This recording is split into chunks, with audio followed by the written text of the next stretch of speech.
Bonjour à tous. Aujourd'hui, nous allons parler du cerveau reptilien. Beaucoup de questions m'ont été posées à ce sujet, notamment par rapport aux actualités que nous venons de vivre ces dernières semaines. Donc le cerveau reptilien, c'est ce cerveau archaïque destiné à assurer notre survie. Et j'aimerais vous expliquer comment il peut être à la fois bénéfique et en même temps bloquant pour notre processus d'évolution.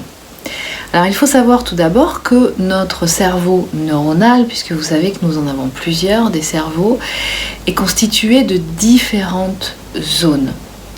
Parmi ces zones, il y a le cerveau reptilien. Le cerveau reptilien, c'est la partie la plus ancienne au niveau cérébral. C'est celle qui régit tout ce qui est en lien avec nos nécessités primaires. C'est cette partie de nous qui est sollicitée lorsque nous avons faim, soif, lorsqu'il faut nous mettre à l'abri, lorsqu'il faut nous reproduire, mais tout ça de façon instinctive, urgentiste quelque part. Ça n'est pas et tiens, ce soir si on se faisait un bon repas avec nos amis, ça fait longtemps qu'on les a pas vus. C'est vraiment cette partie de nous qui est sollicitée lorsque nous avons atteint une limite de survie. Il faut que je mange là, parce que sinon je vais tomber. Il faut que je boive. Voilà. C'est donc la partie, son rôle en fait, c'est de protéger votre corps et d'assurer votre survie.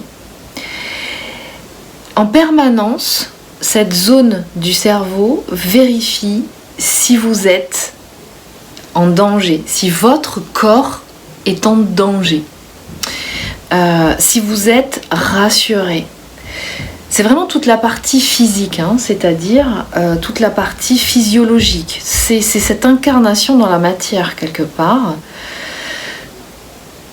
Et sa réponse, ça va être en cas de danger ou d'inconfort extrême physique, de pouvoir générer des processus chimiques pour générer une action ou un comportement face à une situation particulière. Donc ça veut dire quoi ? Si votre corps, si vous êtes en danger, ça peut être un danger psychique aussi, il va y avoir 3 types de réactions. Il va y avoir la fuite, il va y avoir l'attaque, je me défends, et il va y avoir aussi la paralysie, je suis tétanisée complètement. Donc, cette partie-là de notre cerveau va générer une réponse chimique pour réaliser, mettre en œuvre le plus rapidement possible la protection de notre corps, que nous soyons protégés. Donc, c'est un processus neurologique qui fait appel à des réactions extrêmement rapides. Ça ne va pas faire appel à ces autres zones de notre cerveau qui sont le cerveau limbique, qui lui en fait va être en lien avec un confort matériel, une intelligence affective, c'est-à-dire en fonction des émotions que nous avons ressenties, en fonction de l'histoire de l'humanité, à force d'avoir généré un certain nombre d'actions qui va trouver une solution pour pouvoir faire que la vie soit un petit peu plus confortable, c'est-à-dire j'invente le fil à couper le beurre pour couper le beurre parce que c'est quand même plus pratique. J'invente certains outils pour faire que la vie soit un petit peu plus facile pour transporter un certain nombre de choses, par exemple, au lieu de faire des allers-retours avec mes 2 bras. J'invente des véhicules, des procédés de communication, etc., etc. Puis ensuite, par-dessus ce cerveau limbique, qui lui-même est par-dessus le cerveau reptilien, qui se trouve vraiment à la base des cervicales, il y a le néocortex. Et le néocortex, on va dire, est la partie la plus développée de notre cerveau neuronal, qui elle, en fait, va répondre à capacité en fait de co-création dans la matière, une vision, une projection vers le futur. Comment je peux améliorer, comment j'anticipe.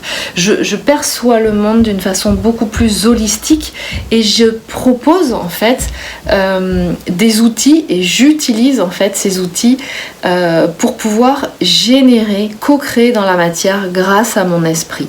Donc c'est cette partie-là qu'on va utiliser aussi en méditation et en hypnose. Donc comment ça fonctionne? Ce qu'il faut savoir, j'en reviens au cerveau reptilien qui donc est le plus ancien, le plus archaïque des cerveaux, et je tiens à préciser que de ces 3 zones ou différentes zones de cerveau qui vont fonctionner de façon connectée indifféremment durant la journée, systématiquement avec des connexions complètement différentes, sont essentielles. Il n'y a rien à jeter. Simplement, chacune a sa part à réaliser et là pour quelque chose de bien particulier. Et ce qui est important, à mon sens, c'est de bien comprendre à quoi servent toutes ces zones pour pouvoir justement mieux intégrer son mode de fonctionnement. Donc le cerveau reptilien arrive à maturité à l'âge de entre 6 et 8 ans. Donc ça veut dire que jusqu'à 6-8 ans, il va se développer et là, il s'arrête. Parce qu'il y a une autre part qui va être de votre cerveau, qui va être en capacité justement de pouvoir reprendre la main. Donc on va dire que dans ces différentes zones de cerveau, ça équivaut en fait à des étapes d'évolution où vous êtes en capacité de faire d'autres choses à chaque fois. D'accord ? Mais entre autres choses, il est important de savoir que ce cerveau reptilien, il est toujours là et son programme est toujours actif toute votre vie. Donc nous restons avec un cerveau reptilien, une partie de notre cerveau neuronal donc, qui fonctionne avec une maturité d'un individu entre 6 et 8 ans. Comment ça fonctionne ? Depuis notre naissance jusqu'à cet âge-là de notre enfance, nous allons, au cours de chaque nouvelle expérience de vie, quand l'enfant va découvrir le monde à 4 pattes, en rampant, qui met tout à sa bouche, qu'il expérimente un certain nombre de choses, il va enregistrer des informations et ce cerveau-là, il faut savoir que le cerveau de l'enfant humain n'est pas mature tout de suite. Il est en processus de développement. Donc il va enregistrer un certain nombre d'informations durant toutes ces premières années. Et le cerveau reptilien va être là pour en partie constituer la banque de données de ce qu'il y a à enregistrer pour pouvoir procéder à la protection du corps de l'individu, donc de notre corps. Et ce rôle-là va être joué aussi en partie par les tuteurs, les parents. Quand il n'y a pas de parents biologiques présents, ça va être les adultes référents, donc les tuteurs, qui vont pouvoir être en mesure, ça peut être un frère, une sœur, des oncles, des tantes, des grands-parents, des parents adoptifs, peu importe, qui vont être là aussi pour protéger l'enfant. Et ce qui va se passer, c'est qu'il va aussi y avoir des programmes qui vont être transmis au cerveau reptilien de l'individu, en plus des expérimentations qu'il se fera. Et au cours de ces expérimentations, pour se protéger, toujours pour protéger le corps, eh bien, le cerveau reptilien va générer une réponse par ce processus chimique pour se pour se protéger, et ces réponses vont être enregistrées comme un programme dans l'ordinateur central, dans le disque dur. Donc ça veut dire quoi ? Ça veut dire que suivant les expériences que vous aurez vécues, eh bien il y aura à certains moments des réponses qui seront enregistrées, mais qui ne vont pas forcément aller dans le sens d'une évolution positive de vous-même. Parce que le cerveau reptilien agit vraiment dans un objectif urgentiste. C'est-à-dire son objectif va être en fait ce qui va générer des instincts primaires. C'est-à-dire juste me mettre à l'abri, juste me mettre en sécurité. Donc en fonction de ce que vous aurez vécu, si par exemple vous avez eu une enfance, vous avez été maltraité, ou vous avez expérimenté un abus physique, sexuel, ou des phrases à répétition de vos parents qui vous disaient mais tu n'arrives jamais à faire ça, mais toi de toute façon t'es pas bon pour ça, oh mais t'es trop nul, ah mais t'es bête, ah mais les garçons de toute façon ça ne pleure pas et ça joue aux voitures et à la guerre, ça n'est pas créatif. Les filles c'est là pour assister les hommes. Les hommes sont ceux qui mènent le monde. Les femmes sont celles qui donnent la vie, qui protègent la famille et les enfants, etc. Sont tout un tas de programmes qui vont aussi être enregistrés dans le cerveau reptilien, en plus de situations qui vous aura été, que vous aurez expérimenté et où quelque part, face à un phénomène d'urgence extrême, de vous protéger, de protéger votre corps, va vous amener à générer une réponse. Mais cette réponse, qui peut être valable dans un cas de survie, c'est-à-dire je fuis par rapport à quelqu'un qui commence à hausser la voix parce que dans mon expérience, je sais que quand mon père commençait à hausser la voix, c'était que quelque part, par la suite, j'allais m'en ramasser une bonne de raclée. Et cette raclée, elle n'allait pas durer juste une seconde. Ça allait durer plusieurs minutes. Et quelque part, j'ai ce programme enregistré en moi et donc dès que le ton commence à monter, quelle que soit la situation, eh bien tout de suite je vais et ça je ne peux pas le gérer, je ne peux pas le dominer. Il va y avoir ce phénomène automatique et très rapide de réaction, de comportement qui va se mettre en place. Donc cette réponse qui aura été enregistrée comme un programme dans votre disque dur en fonction de toutes ces expériences-là, ainsi que des programmes qui auront été diffusés par votre entourage proche, familial, culturel, etc., vont donc être enregistrés et vont rester dans ce disque dur. D'accord ? Il faut savoir que dans le système cérébral du cerveau neuronal, ces informations, elles sont enregistrées telles qu'elles sont. C'est-à-dire que l'inconscient ne fait pas la différence entre c'est bien, c'est mal, programme négatif, programme positif. Alors on va dire programme évolutif pour le programme positif et le programme involutif pour les programmes négatifs, d'accord ? Donc ça va être très clair. Lui, il n'est pas capable de faire cette opération lui-même. Pour cela, il est important que vous vous mettiez dans un système de fréquence vibratoire avec une intention et un accompagnement bien particulier pour faire une opération bien particulière.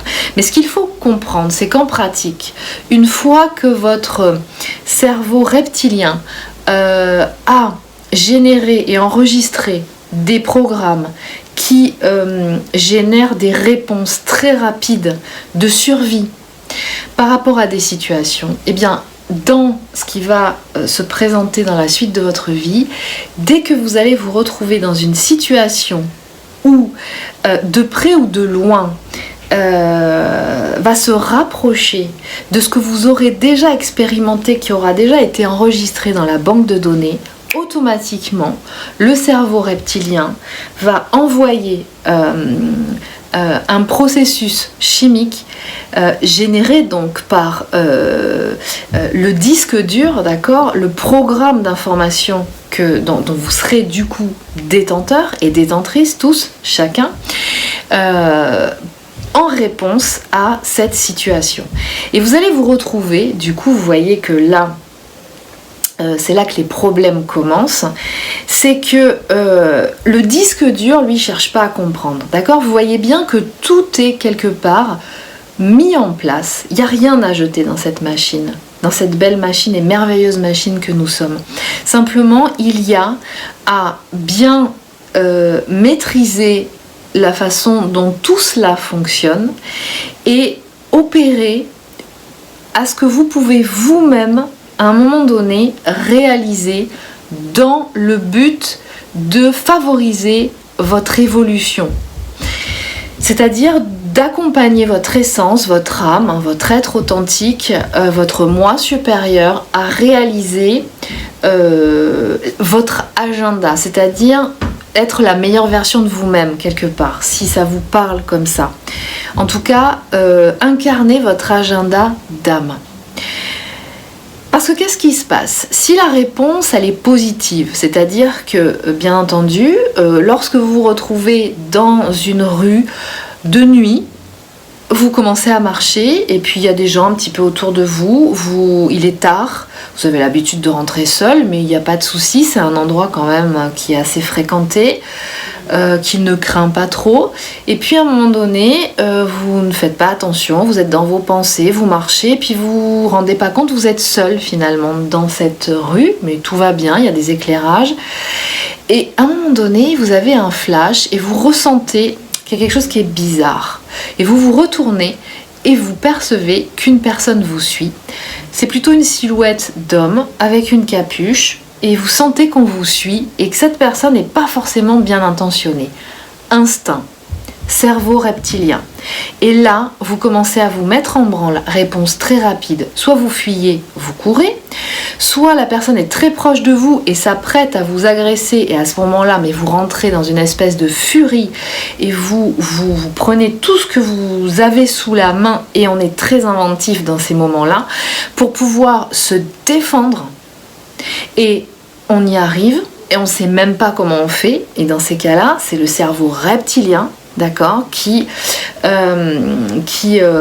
réagit ou alors vous criez, vous hurlez ou tout simplement, vous restez paralysé, vous vous cachez dans un coin, vous bougez plus, vous attendez que ça passe, limite vous respirez plus.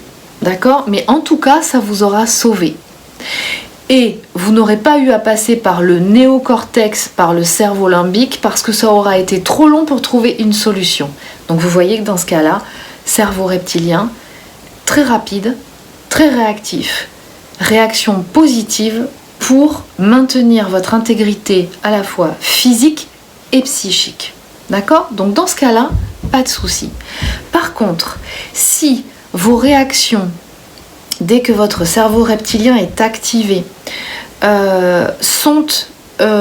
génèrent des réponses négatives, c'est-à-dire vont bloquer le processus évolutif de votre essence, de votre être.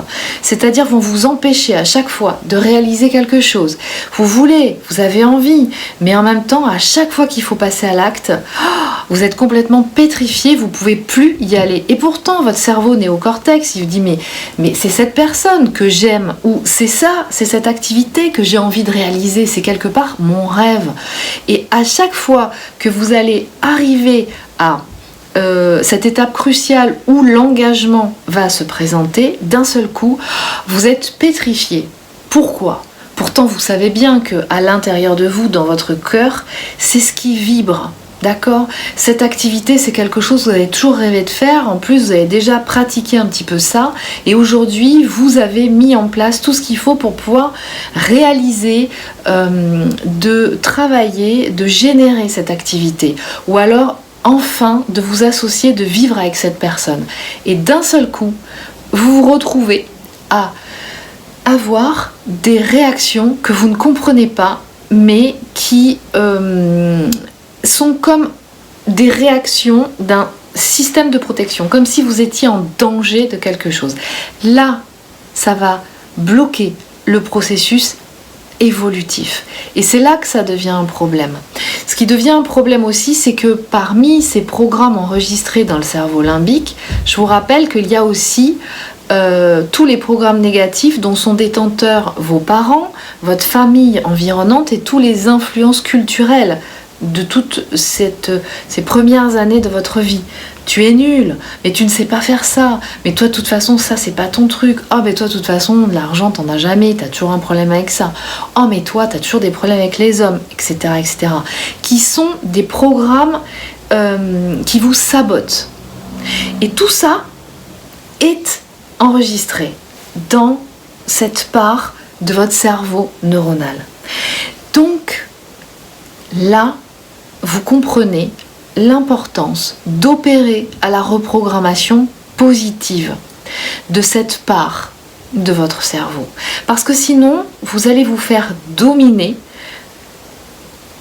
par votre cerveau neuronal et du coup bloquer votre processus évolutif, votre éveil de conscience. Ce qui va vous permettre d'incarner ce que vous êtes venu incarner, d'être la meilleure version de vous-même, d'incarner votre âme, d'incarner votre agenda d'âme, de faire ce que vous êtes venu réaliser. Donc la reprogrammation positive du disque dur, c'est ni plus ni moins que transmuter ces programmes négatifs qui ont été enregistrés et qui aujourd'hui sont un frein pour votre évolution. Vous gardez les programmes positifs qui, eux, restent là pour protéger l'intégrité de votre corps, de votre psyché, et vous libérez ces programmes négatifs qui vous bloquent, qui vous empêchent d'avancer, qui vous font réagir face à certaines situations comme un enfant de 6 ou 8 ans, donc comme un individu d'un âge mental entre 6 et 8 ans, que vous ne savez pas gérer. Et pour terminer, simplement pour vous faire comprendre que quand vous savez et quand vous avez intégré ce mode de fonctionnement et cette partie de votre cerveau qui est là bien présente, eh bien vous pouvez comprendre que certaines personnes peuvent délibérément activer, exciter, solliciter votre cerveau reptilien pour pouvoir vous faire remettre dans une attitude, une forme mentale, cérébrale d'un enfant de 6 à 8 ans. C'est lorsque l'on génère la peur. Quand on génère des informations de peur, que ce soit par des expressions, par des communications orales, donc j'entends par exemple, on pourrait prendre l'exemple de la situation, l'actualité du moment où on a été bombardé d'informations négatives constantes. Quelqu'un que vous consultez, qui peut être une personne, n'importe qui, que vous consultez régulièrement, des amis, de la famille, peut vous bombarder, la télé, les informations peuvent vous bombarder d'informations négatives, à charge émotionnelle négative, qui vont activer, générer la peur et donc activer votre cerveau reptilien. Et qu'est-ce que ça fait lorsqu'on active son cerveau reptilien? En sollicitant, en mettant en scène des situations exceptionnelles qui vont faire qu'automatiquement votre cerveau reptilien va se mettre en branle, va se mettre en action. Eh bien, c'est de vous remettre dans un mode de réaction d'urgence. Et lorsque vous êtes en mode d'urgence, eh bien, vous vous rendez compte que vous êtes capable de faire n'importe quoi, de prendre n'importe quelle décision, de signer n'importe quel contrat, simplement parce que vous croyez que vous êtes en danger de mort, parce que vous avez à sauver votre peau, là, ici et maintenant. Donc apprendre à voir comment tout ça fonctionne, comment fonctionne votre cerveau et comment vous pouvez justement éviter de vous retrouver à être dominé par votre cerveau reptilien de la façon négative qui soit, eh bien, c'est de savoir comment fonctionnent toutes ces zones de votre cerveau et en même temps de reprogrammer en positif toute cette partie-là, de façon à ce que vous vous donnez toutes les chances de pouvoir accompagner votre processus d'évolution, votre processus d'éveil de conscience. Je vous dis à très bientôt. Merci de m'avoir écouté.